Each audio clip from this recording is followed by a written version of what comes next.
Hey everyone, welcome back to This Week in New Finance. Afraid we couldn't make it to the Dream Factory this week, but Mike and I are coming to you from some remote, undisclosed, very important locations.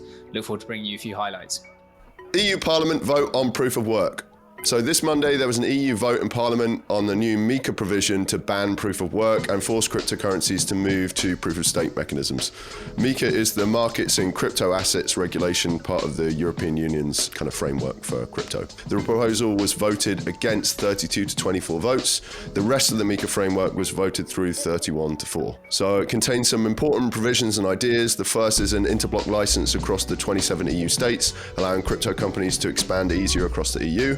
The second is further regulation to quote-unquote protect consumers, whatever that means. And then finally, the mining of crypto has been added to the EU tax classification system for sustainable activities as targeted for 2025. So this is clear sort of further evidence of regulation coming to crypto. Last week we had Biden's executive order and also Dubai releasing proposed laws. So it's clear that crypto and crypto regulation is gaining attention and becoming more and more important across administrations globally. Nice. And next we've got ETH with its proof of stake merge on the Kion testnet. Shayo Malwa of CoinDesk reports that this week Ethereum has gone live with its merge. For those unaware, it's Ethereum's move away from proof of work to proof of stake. There's lots of arguments around environmental efficiency and whether it's more or less centralized. These continue to rage on, but regardless of this, it's the route that more L1s and blockchains are taking. So validators are now producing post-merge blocks containing transactions. This is the closest we felt to the merge for a long time, and it's an important / uncertain part of ETH's history.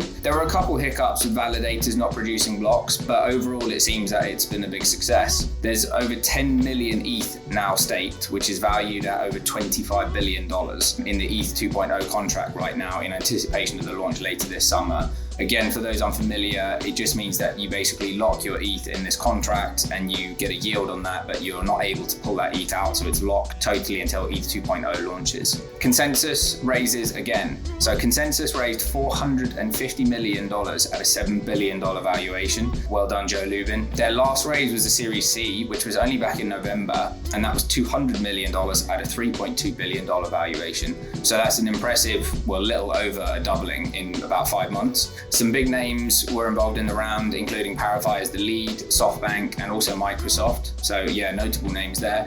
Consensus say they plan to go on a 600-person hiring spree. So if you're looking for a job in the industry, I think they may be the place to go for a while, especially in this bear market. Interestingly, some of the race has been earmarked for further development of MetaMask. So I'll just ask the much needed and important question, when token? Then we've got NFTs. So lots going on in the NFT space this week. Yuga Labs by CryptoPunks and Meebit's IP from Lava Labs. So Yuga Labs, they're the founders of the Bored Apes Yacht Club.